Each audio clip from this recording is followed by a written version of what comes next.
घटक population composition. किसी देश की जनसंख्या कितनी भी अधिक हो, उसका उस देश के आर्थिक विकास के स्तर से कुछ कुछ अंतर नहीं पड़ता। उदाहरण के लिए बांग्लादेश और जापान अति घने बसे देश हैं। जापान में भी तुम्हें जनसंख्या ज़्यादा मिलेगी और बांग्लादेश में भी ज़्यादा मिलेगी, लेकिन जापान बांग्लादेश से आर्थिक रूप से अधिक विकसित देश है। जापान में बहुत ऊंचाइयां हैं विकास की, और बांग्लादेश में पिछड़ा पड़ा है। ठीक है, जापान तो बहुत आगे है टेक्नोलॉजिकल में और बांग्लादेश पीछे है। एक संसाधन के रूप में लोगों की भूमिका को समझने के लिए हमें उसके गुणों के बारे में जानने की आवश्यकता होती है। गुणों को जानो। व्यक्ति ज़्यादा हैं, वेल एंड गुड। वो ज़्यादा साक्षर हैं, वेल एंड गुड। अब देखिए, एक संसाधन के रूप में लोगों की भूमिका को समझने के लिए हमें उनके गुणों के बारे में जानने की आवश्यकता है। गुण जानेंगे, गुण। लोगों की आयु, उनकी आयु को जान लो। लिंग को जान लो, लिंग को जानो। साक्षरता स्तर को जानो।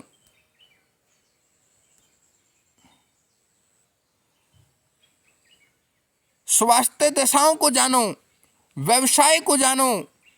और आय के स्तर एक दूसरे से भिन्न होते हैं।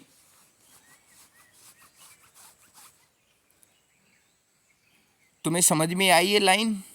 लोग अपनी आयु, लिंग, साक्षरता स्तर, स्वास्थ्य दशाओं, व्यवसाय, आय के स्तर एक दूसरे से भिन्न होते हैं। इन लाइनों को फिर 2-3 बार तुम पढ़ना। लोगों की इन विशेषताओं के बारे में जानने की आवश्यक है। लोगों की इन विशेषताओं के बारे में जानना आवश्यक है। जनसंख्या संगठन जनसंख्या की संरचना को दर्शाता है। जनसंख्या संगठन जनसंख्या की संरचना को दिखाता है। संरचना कैसे? लोगों की आयु क्या है, लिंग क्या है, साक्षरता स्तर कितना है, स्वास्थ्य की दशाएं क्या है, व्यवसाय कौन सा कर रहे हैं, इस आधार पे। इधर तुम देखोगे कार्टून छपे हैं। ये औरत क्या बोलती है? ये औरत बोलती है, मैं अपने पोती पोतियों को कहानियां सुनाती हूँ। ये क्या बोलता है? मैं सेतु बनाता हूँ, पुल बनाता हूँ। ये विवाह समारोह में, ये लड़का कह रहा है मैं विवाह समारोह में गाता हूँ। मैं घर की देखभाल करती हूँ। मैं कैंसर की उपचार की औषधियों पर शोध कर रही हूँ। मैं किसान हूँ। इस सोचे, प्रत्येक व्यक्ति समाज के लिए एक संभाव्य संसाधन है। जैसे तुम्हारे बारे में बात करना चाहूँ, तुम बड़े होकर क्या बनोगे? आईएएस। तुम क्या बनोगे? आईपीएस। तुम क्या बनोगे? इंस्पेक्टर। तुम क्या बनोगे? डॉक्टर। तुम क्या बनोगे? शिक्षक। ये इस तरह से संभावना है सबकी। तुम बने नहीं हो, पर तुम्हारे अंदर संभावना है। मानव संसाधन के रूप में आपका योगदान का क्या होगा? मानव संसाधन के रूप में आपके योगदान का क्या होगा? समझ में आया? मानव संसाधन, एक आदमी भी एक संसाधन है। जैसे तुम लड़की हो, तुमको डॉक्टर बनना है, ये संभावना है। समझ में आया? और तुम बन जाओगे, फिर तुम ह्यूमन रिसोर्स हो जाओगे। समझ में आया?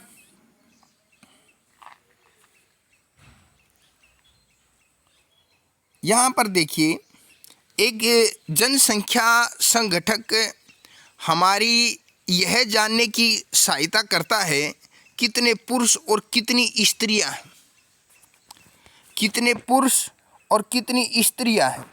पॉपुलेशन कंपोजिशन यह जानने की कोशिश करता है कितने पुरुष हैं कितनी स्त्रियां हैं, वे किस आयु वर्ग के हैं, आयु वर्ग भी देखना पड़ेगा उनका, कितने शिक्षित हैं, कितने शिक्षित हैं, वे किस प्रकार के व्यवसाय में लगे हैं, उनकी आय का स्तर क्या है, स्वास्थ्य की दशाएं कैसी होती हैं।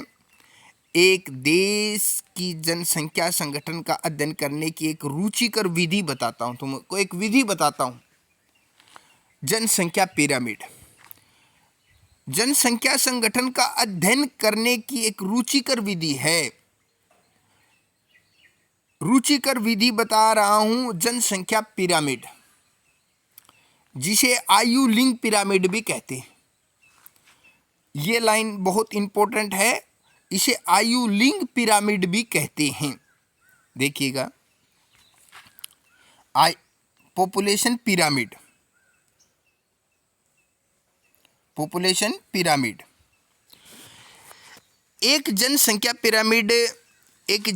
पिरामिड दर्शाता है कुछ कुल जनसंख्या विभिन्न आयु वर्गों में विभाजित है। 5 से 9, 10 से 14, देखो ऐसे मैं तुमको दिखा रहा हूँ। देखो 0 से 4, यहाँ से 0 से 4, 5 से 9, 10 से 14, 15 से 14, ये इधर देखोगे ये आयु वर्ग है। समझ में आया? समझ में आया? ये वाला भाग देखोगे ये पुरुष है, और ये वाला भाग देखोगे ये स्त्री है। पुरुष स्त्री, पुरुष स्त्री, पुरुष स्त्री। समझ में आया? लिंग के आधार पर हो रहा है भेदभाव। ये इस प्रकार दिखाना लिंग के आधार पर हो रहा है ना ये। और इधर क्या है? इधर आयु वर्ग, 0 से 4 आयु वर्ग, 5 से 9 आयु वर्ग, 10 से 14 आयु वर्ग, 15 से 19 आयु वर्ग। समझ में आया? ओके। कुल जनसंख्या विभिन्न आयु वर्गों में विभाजित होती है। विभिन्न आयु वर्गों में विभाजित होगी। कुल जनसंख्या विभिन्न आयु वर्गों में विभाजित है। मैंने दिखाया तुमको, समझ में आया? आयु वर्ग में कुल जनसंख्या का प्रतिशत इन वर्गों में प्रत्येक वर्ग में पुरुष और स्त्रियों में कुल जनसंख्या का प्रतिशत इन वर्गों में प्रत्येक वर्ग के पुरुष और स्त्रियों में विभाजित है। मैंने दिखाया था, इधर पुरुष हैं, इधर स्त्रियां हैं। समझ में आया?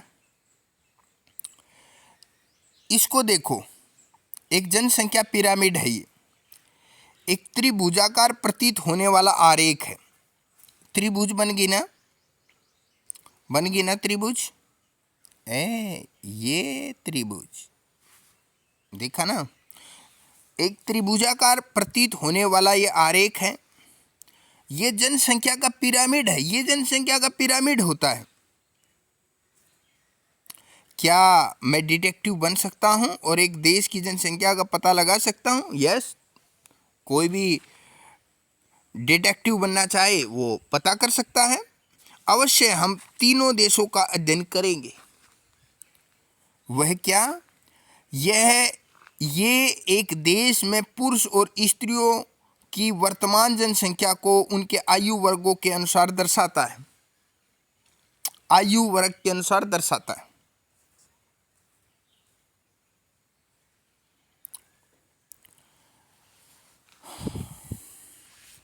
देखिए, इस आयु वर्ग को देखो, ये केन्या का पिरामिड है, ये केन्या का पिरामिड है। देखो, जनसंख्या पिरामिड एक देश में आरक्षित लोगों की संख्या को भी बताता है। मैं बताऊंगा। 15 से कम उम्र के देखो, ये एक लाइन लगा रखी है, इससे नीचे के देखो। 15 से कम उम्र के बच्चे क्या काम करते हैं? कहीं पर काम नहीं करते। करते हैं क्या? 15 से एक आधा मान लो लगा दिया, वो काम नहीं माना जाएगा। ये डिपेंडेंट है। और 65 वर्ष से ऊपर, देखो यहाँ पर 65 वर्ष से ऊपर, ये भी काम नहीं माना जाएगा। 65 वर्ष से अगर आप ऊपर हो तो तुम्हारा कार्य नहीं माना जाएगा। और 15 वर्ष से कम एज वाले हो तो तुम्हारा कार्य भी कार्य नहीं माना जाएगा। यही बात बता रखी इसमें, पढ़ लेना। कार्यकर्त आयु वर्ग 15 से 65। कार्यकर्त है जो 15 से 65 के बीच की एज है, वो कार्यकर्त हैं। और उनकी जनसंख्या भारत में सबसे ज़्यादा है। पर सरकार की कोई ऐसी पॉलिसी नहीं है इनसे सबसे ज़्यादा काम ले और गुणवत्ता को हासिल करें, विकास करें।